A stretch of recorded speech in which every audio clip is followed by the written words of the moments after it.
चलिए स्टार्ट करते हैं contract of bailment and pledge. बहुत ही सिंपल और बहुत ही आसान सा चैप्टर। देखिए सबसे पहले बेलमेंट का मतलब क्या होता है।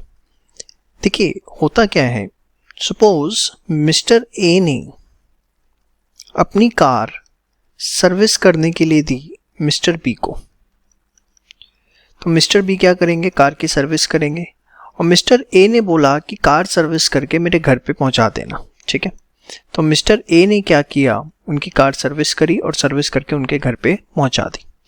तो यहाँ पर मिस्टर ए ने मिस्टर बी को अपनी कार दी, कैनाई से अपने गुड्स दिए और किसी स्पेसिफिक पर्पस के लिए दिए। स्पेसिफिक पर्पस क्या था, वो स्पेसिफिक पर्पस था कार की सर्विस। यस और नो।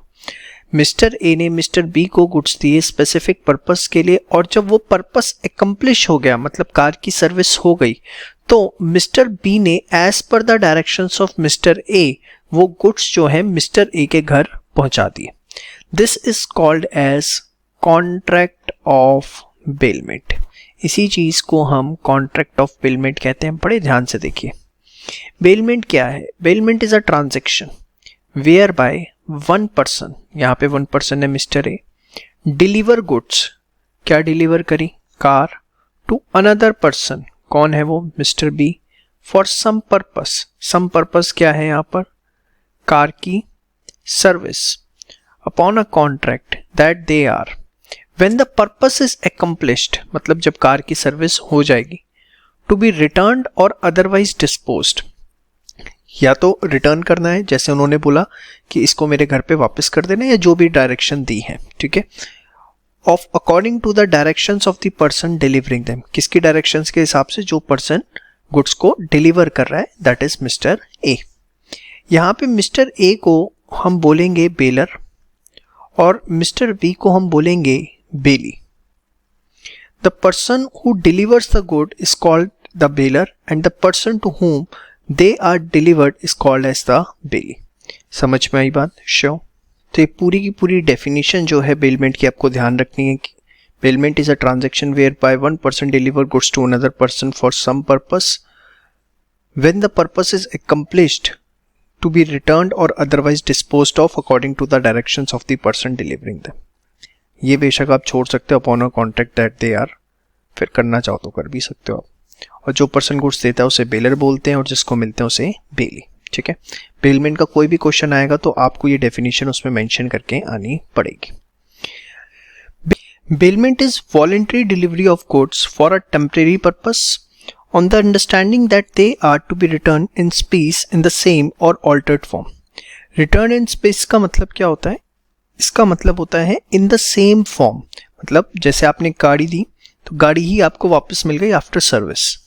ऑल्टर्ड फॉर्म क्या होता है कि सपोज आपने मिस्टर ए ने मिस्टर बी को वुड दी और बोला इससे सोफा बना के देना, फर्नीचर बना के देना, तो एज इट इज वुड वापस नहीं करेंगे, वो फर्नीचर बना के उससे वापस कर रहे हैं, तो that is called as altered form. समझ में आई बात। तो रिटर्न इन पीस मतलब इन द सेम फॉर्म और इन alternate form. The ownership of the goods remains with the bailor and the belly getting only the possession. This is the main point जो आपको याद रखना है कि ओनरशिप जो है गुड्स की हमेशा बेलर पे ही रहती है, जो बेली है सिर्फ उसको क्या मिलता है, possession.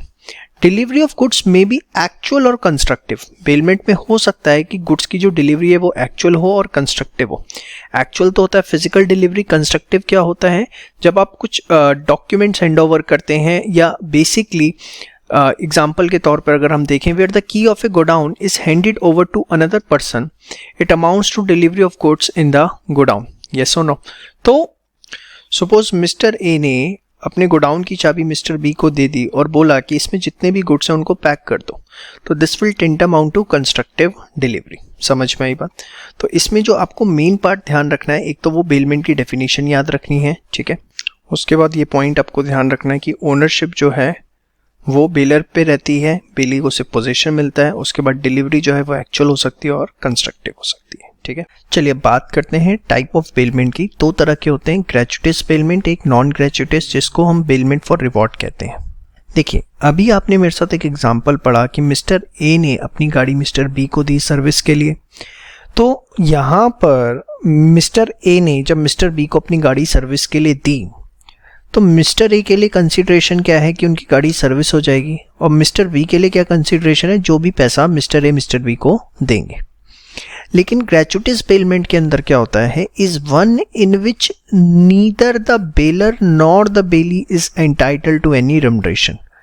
Such a bailment may be for the exclusive benefit of the bailor. हो सकता है कि वो सिर्फ एक्सक्लूसिव बेनिफिट ऑफ बेलर के लिए भी हो। Let us take an example. A ने अपना डॉग नेबर के पास छोड़ दिया क्योंकि ए जो है वो छुट्टी पे जा रहा था।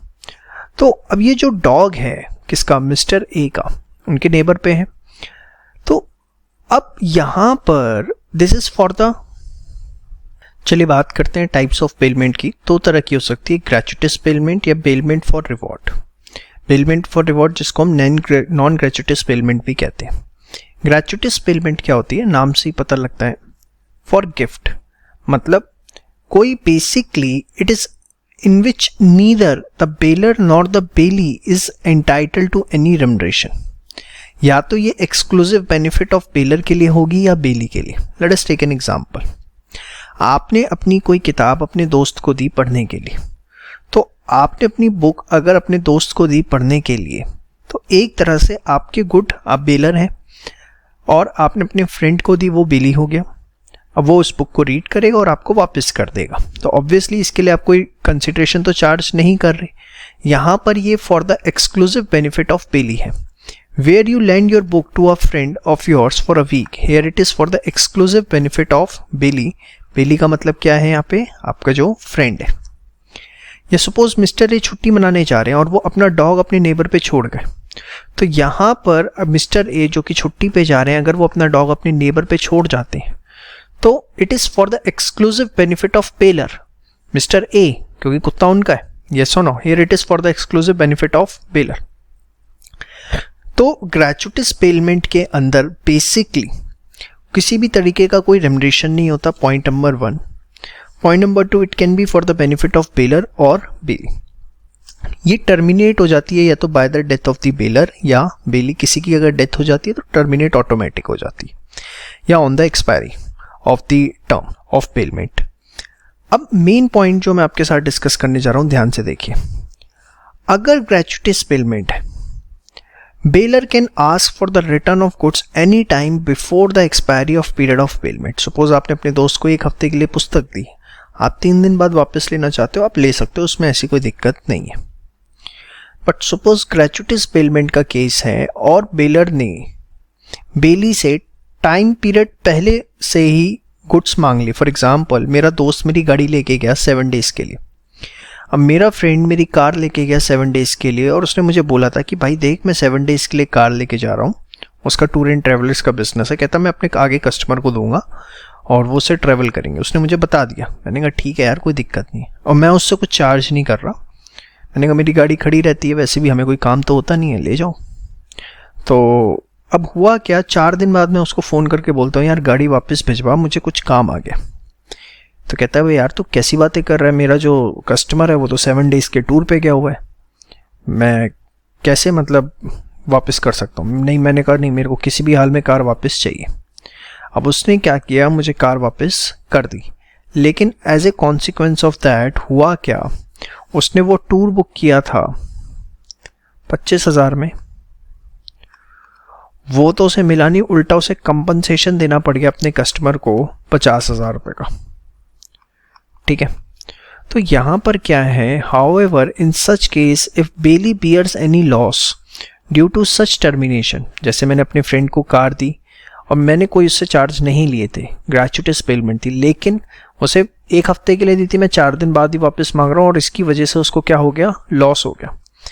Baler shall indemnify the bailee, तो इस केस के अंदर मुझे अपने दोस्त को कायदे से जो भी उसका लॉस हुआ है इंडेमनीफाई करना पड़ेगा for loss exceeding the benefit so derived by बेली।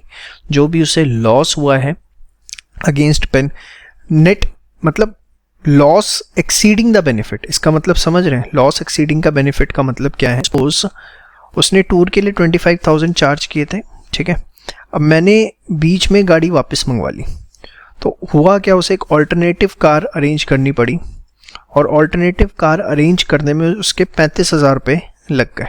ठीक है, तो जो नुकसान हुआ कितने का हुआ, 10,000 रुपये का उस केस में। तो अगर 10,000 का नुकसान हुआ तो फिर ये 10,000 रुपये बेलर जो है वो बेली को देगा।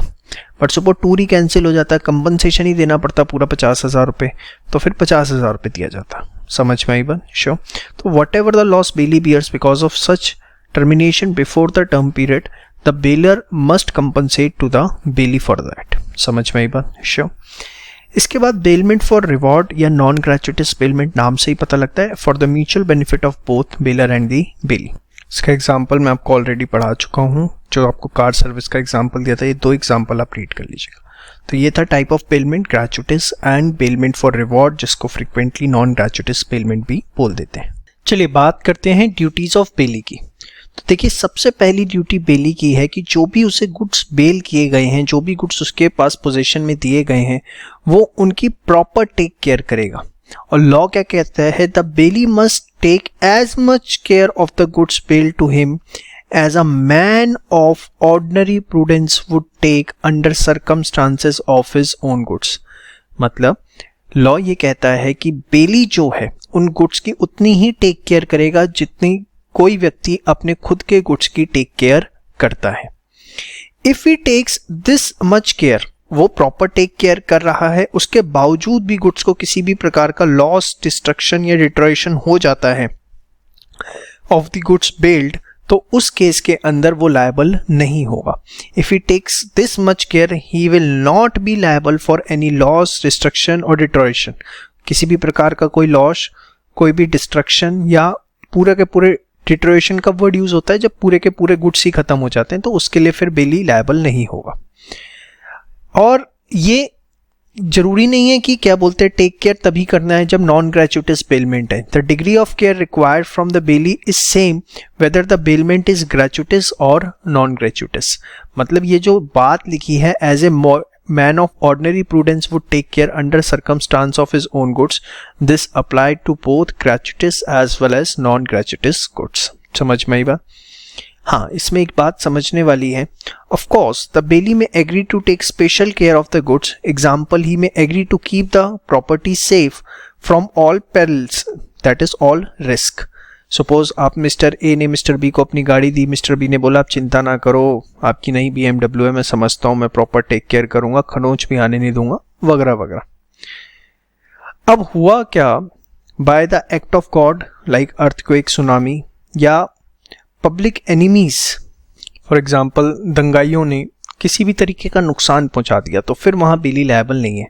But even such a bailee will not be liable for loss happening by an act of God और बाय पब्लिक एनिमीज। तो बड़ी सिंपल सी चीज है कि बेली को गुड टेक केयर करने as man of ordinary prudence, this will be applied to both gratuitous and non gratuitous. अगर वो टेक केयर करता है तो वो फिर किसी भी लॉस के लिए लायबल नहीं होगा। और जो चौथी चीज ध्यान रखनी है कि अगर वो टेक केयर कर रहा है, स्पेशल टेक केयर कर रहा है, उसके बावजूद भी वो by the act of God या पब्लिक एनिमीज के एक्ट के लिए लायबल नहीं होगा। इसके बाद सेकेंड पॉइंट आता है कि बेली किसी भी तरीके का अनऑथोराइज्ड यूज नहीं करेगा, सिर्फ गुड्स को उन्हीं पर्पस के लिए यूज करेगा जिसके लिए बेलर ने बेली को गुड्स दिए हैं। सपोज मिस्टर ए ने अपनी गाड़ी दी मिस्टर बी को सर्विस करने के लिए, और मिस्टर बी ने आगे किसी टूर एंड ट्रैवलर को 3 दिन के लिए किराए पे दे दी, तो ये एक अनऑथोराइज्ड यूज है, यस और नो। तो यहाँ पर जो बेलर है उसके पास राइट है टर्मिनेट द बेलमेंट, और अगर उसे किसी भी तरीके का लॉस या डैमेज हुआ है तो वो भी वो क्लेम कर सकता है। The bailey is under a duty not to use the goods in an unauthorized manner or for unauthorized purpose. If he does so, the bailor can terminate the bailment and claim damages for any loss or damage caused by the unauthorized use. कोई section number याद रखने की आपको जरूरत नहीं है। He must keep the goods bailed to him separate from his own goods. ये नहीं है कि बेलर के जो गुड्स हैं बेली उन्हें मिक्स कर देगा। सिंपल सी चीज़ है, देखो सपोज बेली ने without the consent of the bailor good mix कर दिए। Let us take an example, मैं सिंपल सा एग्जाम्पल देता हूँ। मिस्टर ए ने वीट दिया मिस्टर बी को कि भैया इसको साफ कर देना, मैं आपसे आके शाम को ले जाऊंगा, 20 किलो वीट दिया। अब मिस्टर बी ने क्या किया, अपने पास जो वीट पड़ा हुआ था उसमें इस वीट को मिक्स कर दिया। अब दोनों वीट मिक्स हो गए। अब दोनों वीट जब मिक्स हो गए तो ऑब्वियसली अब ये प्रैक्टिकली इम्पॉसिबल है कि दोनों वीट को अलग किया जा सके, ए के वीट को अलग किया जा सके और बी को, क्योंकि मिस्टर बी ने दोनों वीट अपने वीट को एज वेल एज जो ए के वीट से दोनों को मिक्स कर दिया। तो जहां पर बेली ने without the consent of bailor goods को मिक्स कर दिया और it is practically impossible to separate the goods, तो ऑब्वियसली बी जो है वो जो भी लॉस हुआ है ए को उसके लिए कंपनसेट करेगा। समझ में आई बात? अब सपोज ए ने वीट दिया बी को और बी ने क्या किया, बी के पास कुछ दाल पड़ी थी, पल्सेस पड़ी थी, उसके अंदर वीट को मिला दिया। तो यहाँ पर कॉस्ट ऑफ सेपरेशन, देखो सेपरेट किया जा सकता है, पहली चीज वीट और पल्स को अगर आपने मिक्स किया है तो उन्हें सेपरेट किया जा सकता है। तो यहाँ पर बी की ये ड्यूटी है कि उनको सेपरेट करे और सेपरेट करने का जो भी खर्चा आएगा that will be borne by the B. If the bailee without the consent of bailor mixes the goods of the bailor with his own goods and the goods can be separated, the property in the goods remains in the parties respectively. Obviously जो दाल है वो B की थी तो उस पे की जो प्रॉपर्टी है बी के पास रहेगी।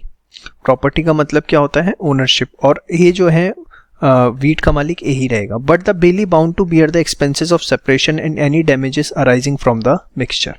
ठीक है, इसके अंदर बेशक ये वाली लाइन नहीं भी करनी तो यू कैन अवॉइड इट।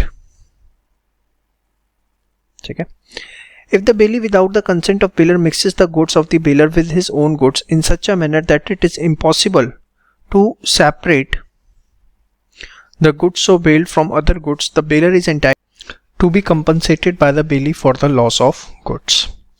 तो वही बात इसमें लिखी हुई है। उसके बाद he must not set up an adverse title of the goods, मतलब बेलर ने बेली को गुड्स दिए तो इसका मतलब ये नहीं है कि बेली गुड्स का जो टाइटल है वो अपने नाम पर करवा ले, ये गलत चीज है। नेक्स्ट पॉइंट कि जैसे ही गुड्स जिस टाइम पीरियड के लिए बेलमेंट किए गए हैं वो टाइम पीरियड एक्सपायर होता है, it's the duty of the bailee to return the goods to the bailor. It is the duty of the bailey to return the goods without demand on the expiry of the time fixed or when the purpose is accomplished. If he fails to return, bailey shall be liable for loss. इसके बाद the bailey must return to the bailor any increase of profits which may have accrued from the goods paid. अब ये क्या है? Simple सा एक example दिया है यहाँ पे। सपोज ए ने अपनी काओ बी को दी to be taken care of और काउ ने एक बछड़ा दे दिया, तो B is bound to deliver the cow as well as the calf to A. समझ में आई बात? तो these are basically the duties of bailee. चलिए बात करते हैं ड्यूटीज ऑफ बेलर की। तो देखिए मेनली 3 ड्यूटीज हैं बेलर की जो हम देखेंगे। सबसे पहले baler must disclose all the known faults in the goods. Goods के अंदर कोई भी फॉल्ट है जिसके बारे में बेलर को पता है तो ये उसकी ड्यूटी बनती है कि उसके बारे में वो बेली को बताए। और अगर कोई ऐसा फॉल्ट जो बेलर को पता है और वो बेली को नहीं बताता है और इसकी वजह से बेली को कोई नुकसान हो जाता है तो obviously bailee will get the compensation from the bailor. Let us take an example. A ने डिलीवर किए बी को, जो कि एक कैरियर है, बेसिकली गुड्स ट्रांसपोर्टेशन करता है, सम एक्सप्लोजिव इन अ केस। एक केस के अंदर कुछ एक्सप्लोजिव्स जो हैं बम पटाखे दिए बी को कि भैया इसे ट्रांसपोर्टेशन से यहाँ पे छोड़ देना, बट उसने इसके बारे में बी को नहीं बताया। अब देखो एक्सप्लोजिव्स अगर जा रहे हैं किसी केस के अंदर, किसी बॉक्स के अंदर, तो उसे प्रॉपर टेक केयर के साथ लेके जाना पड़ता है। अब ए ने बी को ये बताया नहीं तो बी उसे नॉर्मली लेके गया। The case is handled without extraordinary care necessary for such articles and explodes. और वो एक्सप्लोड हो गया, फट गया। अब इसकी वजह से बी को नुकसान हुआ तो A is liable for all the resulting damage to men and other goods. तो जो भी उसको नुकसान हुआ या दूसरे गुड्स को भी अगर कोई नुकसान हुआ है तो सबके लिए A को कंपनसेट करना पड़ेगा। इनफैक्ट बेलमेंट फॉर हायर है तो वहां पर तो बेलर के ऊपर और बड़ी रिस्पॉन्सिबिलिटी लगा दी है। He will be liable even if he did not known of the defects. अगर उसे डिफेक्ट्स के बारे में नहीं भी पता है तो भी वो लायबल होगा। फॉर एग्जाम्पल ए ने अपनी गाड़ी बी को दी कि भैया इसे आप यूज कर लो 7 दिन के लिए। उसमें जो डिफेक्ट थे 1-2 उसने वो बता दिए, बट सपोज उसके अंदर कोई एक मेजर डिफेक्ट था, लाइक उसका इंजन जो है वो कभी भी फट सकता था, इस पोजीशन के अंदर था। अब यहाँ पर बी को नुकसान हो जाता है, गाड़ी का इंजन फट जाता है जिसकी वजह से गुड्स डिस्ट्रॉय हो जाते हैं, कुछ भी हो जाता है, तो यहाँ पर तब भी ए लायबल रहेगा चाहे उसको इसके बारे में नहीं पता था। A hire a carriage of B, the carriage is unsafe though B does not know this, A is injured, B is responsible to A for the injury. A ने कैरेज लिया बी का, तो यहाँ पर ए जो है वो कौन है, बेली, और बी कौन है, baler. The carriage is unsafe और बी को भी इसके बारे में नहीं पता, ए इंजर्ड हो जाता है तो बी रिस्पॉन्सिबल रहेगा। तो कायदे से तो जितने भी नोन फैक्ट्स हैं सिर्फ उसी के लिए लायबल है, लेकिन इन केस ऑफ हायर अगर अननोन फैक्ट्स हैं तो भी जो है बेलर रिस्पॉन्सिबल रहेगा। इसके बाद it is the duty of the bailor to pay any extraordinary expenses incurred by the bailee. Let us take an example, A ने अपना घोड़ा दिया बी को कि भैया इसकी 1 महीने तक आप टेक केयर करो, तो ऑब्वियसली जो खाने पीने के एक्सपेंसेस हैं ए बी को पे करेगा। बट सपोज मीनवाइल घोड़ा जो है बीमार पड़ जाता है, तो अगर घोड़ा बीमार पड़ जाता है ये एक एक्स्ट्रा ऑर्डिनरी एक्सपेंस है, अब बी क्या करेगा, ऑब्वियसली डॉक्टर को बुलाएगा, उसका ट्रीटमेंट करेगा, तो जो भी खर्चा आता है वो जो है वो ए से रिकवर कर सकता है। ठीक है, जस्ट इसको एक बार आप रीड करिए। इसके बाद the baler is bound to indemnify the bailey for any cost which the bailey may incur because of the defective title of the baler of the goods billed. Suppose A ने B को car the on hire, ठीक है। अब रास्ते में क्या होता है, ट्रैफिक पुलिस वाले B को रोक लेते हैं और ये प्रूव होता है कि जो गाड़ी है वो चोरी की गाड़ी है, वो A की है ही नहीं, और इसकी वजह से बी को पेनल्टी देनी पड़ जाती है 1 लाख रुपए की। तो यहाँ पर this penalty can be recovered by the B from the A, क्योंकि ए का टाइटल डिफेक्टिव था और उसकी वजह से बी को नुकसान हुआ। समझ में आई बात? तो ये 3 ड्यूटीज हैं बेलर की। सबसे पहले to disclose all known facts, to pay for extraordinary expense and to indemnify अगर डिफेक्टिव टाइटल की वजह से कुछ बेली को नुकसान होता है। समझ में आई बात? इसके बाद नेक्स्ट टॉपिक आता है टर्मिनेशन ऑफ बेलमेंट। ये आप ऑलरेडी देख चुके हैं। इसके 5 पॉइंट्स हैं, 4 इसमें हम ऑलरेडी कर चुके हैं। Where the bailee wrongfully uses और डिस्पोजेस ऑफ द गुड्स, तो वहां पर बेलमेंट खत्म हो जाता है। As soon as period of bailment expire या the purpose for which goods are were bailed is accomplished, yes और नो। इसके बाद gratuitous bailment can be terminated by the bailor at any time even before the agreed time, yes और no, देख चुके हैं। Gratuitous payment terminates by the death of either of the baler or the bailey। तो ये 4 points इसमें आप already मेरे साथ देख चुके हैं। C point, bailment is terminated when the subject matter of bailment becomes incapable of use for the purpose of bailment. For example, A ने बी को अपनी गाड़ी दी बेलमेंट हायर पे और 7 डेज के लिए दी, but on the very first day उसका जो इंजन है वो ख़राब हो गया, फट गया, जिसकी वजह से अब उस गाड़ी को वो अगले 7 डेज यूज़ नहीं कर सकता। तो यहाँ पे जो सब्जेक्ट मैटर है वो इनकेपेबल ऑफ यूज़ हो गया और ऑब्वियसली यहाँ पर बेलमेंट फिर ख़त्म हो जाती है। तो आपने मेरे साथ इस वीडियो में देखा कि what are the duties of bailor and how the bailment can be terminated. Both are the very important topic and the question can be asked of 3 to 4 marks. चलिए समझते हैं हम जनरल लियन और पर्टिकुलर लियन क्या होता है। बड़े सिंपल वर्ड्स में अगर मैं आपको समझाऊं कि सपोज मिस्टर ए ने अपनी कार सर्विस के लिए दी मिस्टर बी को और मिस्टर बी ने उसके लिए 5000 रुपीज़ मांगे थे। अब ए अपनी गाड़ी लेने जाते हैं बी के पास, तो ऑब्वियसली पहले 5000 रुपये देने पड़ेंगे तभी बी जो है गाड़ी वापस करेगा। बट सपोज ए बी के पास जाते हैं और वो पैसे नहीं दे रहे हैं, तो क्या बी बाउंड है गुड्स वापस करने के लिए? तो undoubtedly the answer is no. Until and unless A जो है वो 5000 रुपये बी को पे नहीं कर देते तब तक बी को गाड़ी वापस करने की ज़रूरत नहीं है। This is called as particular lien. Particular lien के अंदर क्या होता है, जो बेली है यहाँ पर मिस्टर बी, उसने जिन भी गुड्स पर अपनी सर्विसेज दी हैं उन्हीं को वो रिटेन कर लेता है। कब तक? जब तक उसको उसकी कंसिडरेशन नहीं मिल जाती। समझ में आई बात? If the bailee does any task on the good bills he is entitled to retain the goods until the amount is paid for the services. This is known as particular lien. एक होता है general लियन। General लियन क्या है? Suppose ए के goods चाहते हैं regularly B के पास, जिसपे बी जो है कुछ एक टास्क परफॉर्म करता है, सपोज बटन लगाता है, ए से ए क्या शर्ट्स बनती हैं, शर्ट्स बन के बी के पास जाती हैं और बी क्या करता है, उन पे बटन्स लगाता है। अब एक लॉट में 100 शर्ट्स होती हैं सपोज।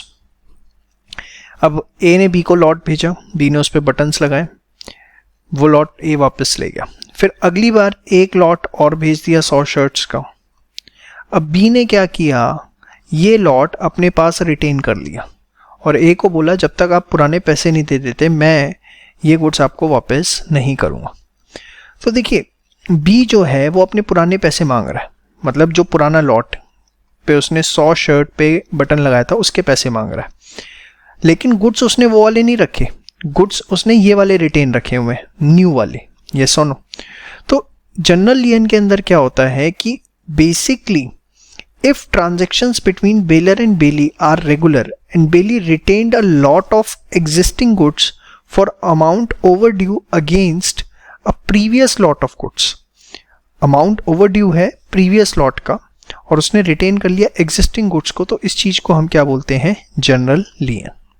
तो पर्टिकुलर लियन में आप उन्हीं गुड्स को रिटेन करते हो, जनरल लियन के अंदर वो सेम गुड्स नहीं होते। लाइक छोटा सा एग्जांपल अगर हम दें तो जो आप बैंक में जाते हो, सिक्योरिटी रखते हो, वहाँ से सिक्योरिटी रख के आप लोन लेते हो, तो that's a general lien, that's not a particular lien, क्योंकि उस पर बैंक ने किसी भी तरीके का कोई काम नहीं किया। जनरल लियन इंडियन कॉन्ट्रैक्ट एक्ट के हिसाब से banker, factors, war fingers, attorney of high court, policy brokers जो हैं ये इनके पास जनरल लियन का राइट है। खैर इतना रेलिवेंट नहीं है, मेन आपको दोनों के मतलब पता होने चाहिए। आपसे एग्जाम के अंदर जनरल लियन और पर्टिकुलर लियन के बीच में जो डिफरेंस है वो पूछा जा सकता है, ठीक है, तो इसको आप एक बार करिएगा। It is a right to retain any goods of the bailor for general balance of account outstanding. It is a right accessible only on such goods in respect of which charges are due. It is automatic. It generally is not automatic but is recognized through an agreement. जैसे आप bank में जाते हैं, loan लेते हैं तो security रखते हैं, तो वो एक एग्रीमेंट के थ्रू होता है। It is exercised by the bailey only by name. It can be exercised against goods even without involvement of labor or skill. जैसे आपने बैंक में सिक्योरिटी रखी, कोई लेबर और स्किल नहीं है, तब भी वो एक्सरसाइज हो सकता है, लेकिन ये तभी होता है जब कोई लेबर एंड स्किल इन्वॉल्व हो, ठीक है। तो इसका ये जो एग्जांपल है लास्ट वाला, ये भी थोड़ा नेक्स्ट टॉपिक के बाद आपको समझ में आएगा।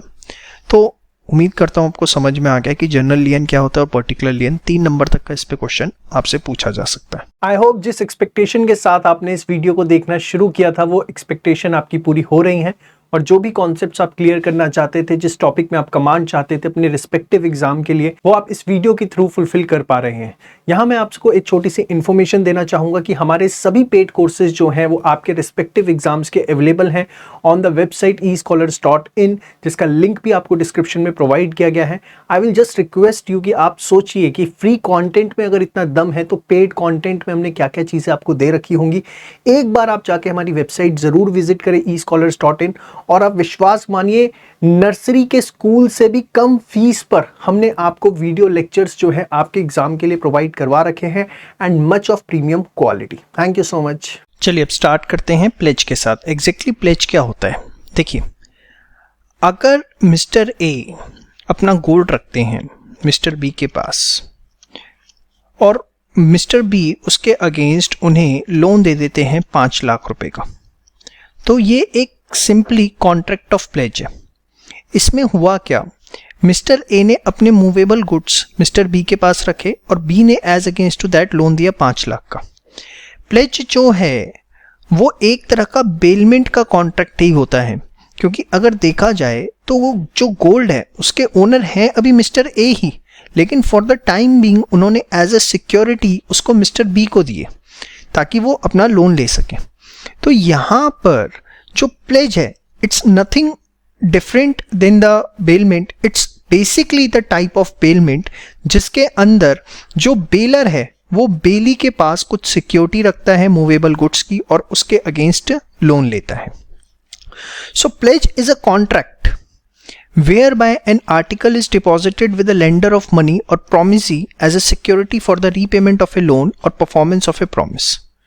जो बेलर है, जो डिपॉजिटर है दैट इज मिस्टर ए, उसको हम बोलते हैं पॉनर, एंड जो बेली है दैट इज मिस्टर बी, उसको हम बोलेंगे यहाँ पे पॉनी, ठीक है। बेली को हम क्या बोलेंगे, पॉनी, और पिलर को हम बोलेंगे पॉनर, जो कि यहाँ मिस्टर ए है। समझ में आई बात। अब इसके बाद आता है राइट्स ऑफ पॉनी। देखिए बहुत सिंपल सा टॉपिक है और कई बार 3 नंबर का क्वेश्चन आ जाता है, बड़े ध्यान से देखिए। पॉनी मतलब मिस्टर बी जिन्होंने लोन दिया है, उनके पास क्या राइट्स हैं। तो उनके पास देखो किसी तरह की ओनरशिप तो आती नहीं है गुड्स की, just he is in the position of bailee. No ownership in goods passes to the pawnee, but the pawnee gets a special property. Special property मतलब उनके पास पोजेशन आ जाता है, to retain the possession even against the true owner until the payment of debt. और कब तक वो उसे अपने पास रख सकते हैं, जब तक उनकी डेट की पेमेंट नहीं हो जाती, एज वेल एज उसके इंटरेस्ट की या कोई भी other expense incurred in respect of possession और preservation of the goods pledge. For example, mister ए ने मिस्टर बी के पास 20 किलो सोना रखा और लोन लिया। मिस्टर बी ने बोला कि देखो मैं इसे लॉकर में रखूंगा और लॉकर रेंट आपको देना पड़ेगा, तो मिस्टर ए एग्री कर गए। तो यहाँ पर वो जो लॉकर रेंट है वो भी जो पॉनी है पॉनर से रिकवर करेगा। तो यहाँ आप लिख लो अपनी याददाश्त के लिए लॉकर रेंट। उसके बाद the pawnee must return the goods to the pawnor on payment of amount due to him. जब पॉनर पॉनी को अमाउंट पे कर दे तो उसे गुड्स रिटर्न करने पड़ेंगे। Where the pawnor makes a default in payment of the debt और performance of the promise at the stipulated time, the pawnee may file a suit for the recovery of the amount due to him. Case file कर सकता है। मतलब suppose A ने loan लिया था 5 साल के पीरियड के लिए, लेकिन 5 साल एक्सपायर हो गए और ए जो है पैसे वापस नहीं कर रहा, तो उस केस के अंदर पॉनी जो है that is mister B can file a case on mister A, या वो चाहे तो जो भी उसके पास गोल्ड पड़ा हुआ है उसको भी बेच सकता है। Himself sell the goods pawned after giving reasonable notice to the pawnor, sue for the deficiency if any after the sale. मतलब सपोज लोन का अमाउंट था 5 करोड़ का, ठीक है, सिक्योरिटी रखी हुई थी 20 kg गोल्ड। अब सपोज वो जो गोल्ड है 20 किलो की जिसकी सिक्योरिटी रखी थी वो बिका 4 करोड़ रुपए का। तो सीधी पहली बात तो ये है कि सीधे पॉनी के मन में आया और उसने बेच दिया, ऐसा नहीं हो सकता। उसे नोटिस देना पड़ेगा कि भैया आप इतने टाइम तक पैसा दे दो, नहीं तो मैं आपका गोल्ड बेच दूंगा।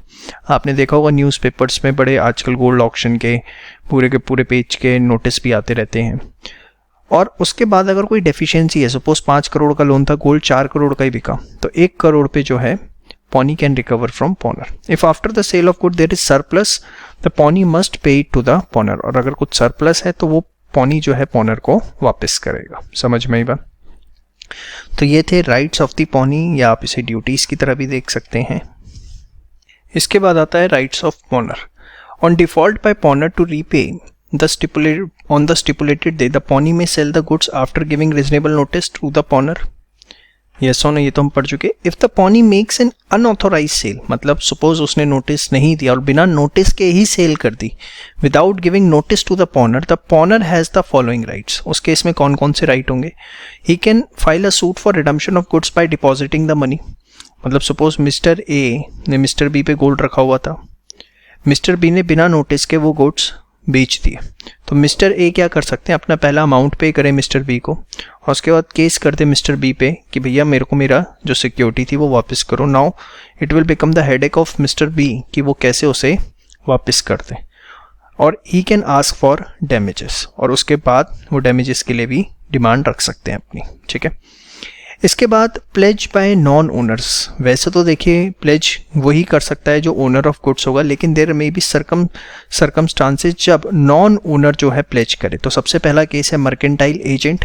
मर्केंटाइल एजेंट कौन होता है? जो आपका बिजनेस एजेंट होता है। अगर उसके पास ये पावर है आपके बिहाफ पर कि गुड्स प्लेज करके वो लोन ले सकता है, तो obviously that will be valid. While acting in the ordinary course of business, pledge by mercantile agent is valid as if he were expressly authorized by the owner of the goods to make the same. But the pledge is valid only if the pawnee acts in good faith. Suppose mister A ने goods pledge किए mister B पे, और वो goods हैं mister D के।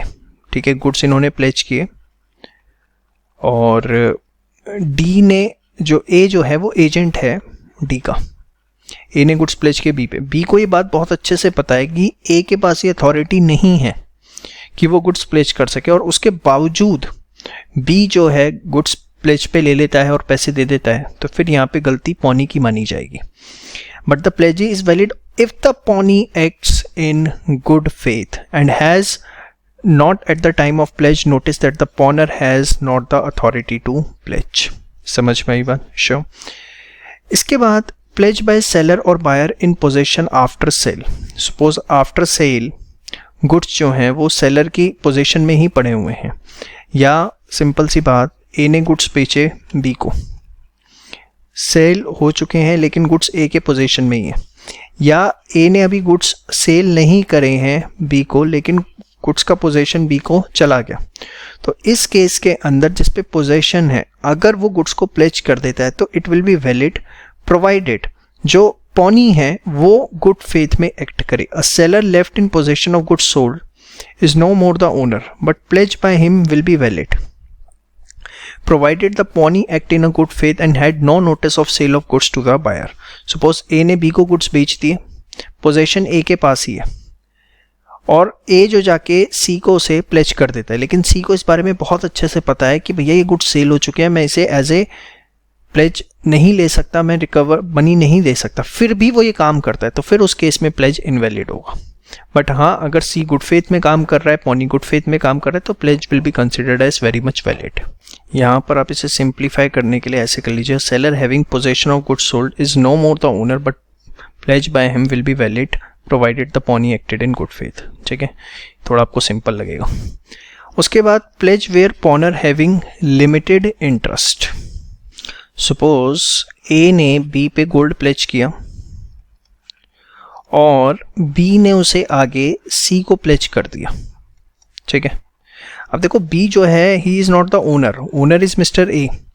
B का पास सिर्फ स्पेशल प्रॉपर्टी है, दैट इज उसका पोजेशन था, उसका लिमिटेड इंटरेस्ट है, फिर भी उसने क्या किया, सी को आगे प्लेज कर दिया। तो अगर सी ने गुड फेथ में लिया है तो pledge will be considered as very much valid. When the pawnor is not the owner of the goods but has the limited interest in the goods which he pawns, example, he is a mortgagee or he has a lien with respect to these goods, the pledge will be valid to the extent of such interest.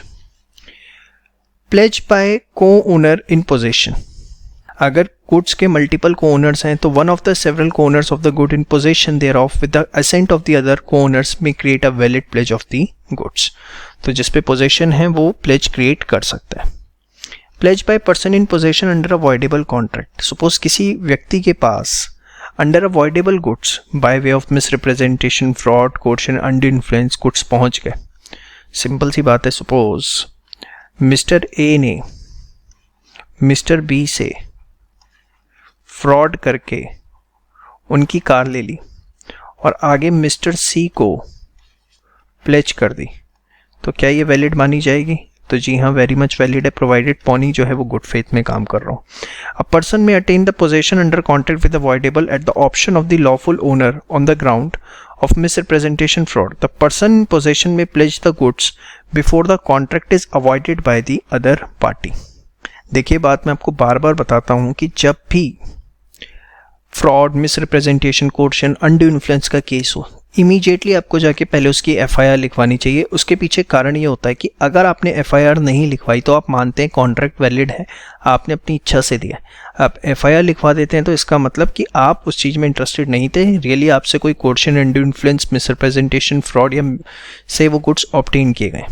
अब suppose mister B से fraud करके mister A ने गाड़ी ले ली और mister B कोई action ही नहीं ले रहे, तो ऑब्वियसली यहाँ पर मिस्टर ए ने जो प्लेज किया है मिस्टर सी को, that will be very much valid. But suppose, समझना ध्यान से, मिस्टर बी ने फ्रॉड किया, लेट अस टेक एग्जांपल 3 जुलाई को। ठीक है, मिस्टर बी ने कंप्लेन करवाई उसकी 10 जुलाई को, कोर्ट में केस फाइल किया व्हाटसोएवर। तो अगर प्लेज हो जाता है 3 जुलाई से लेके 10 जुलाई के बिटवीन में, then only it will be considered as valid. But अगर 10 जुलाई के बाद होता है जब मिस्टर बी ने एक्शन ले लिया मिस्टर ए के against, then it will be considered as invalid. यही बात लिखी हुई है। The person in possession may pledge the goods before the contract is avoided by the other party. उससे पहले जो है वो उसे प्लेज करता है तो फिर वो वैलिड रहेगा, उसमें लॉ भी कुछ नहीं कर सकता। तो ये था बच्चों आपका पूरा का पूरा टॉपिक प्लेज का। ठीक है, इसी के साथ आपका बेलमेंट एंड प्लेज ओवर होता है।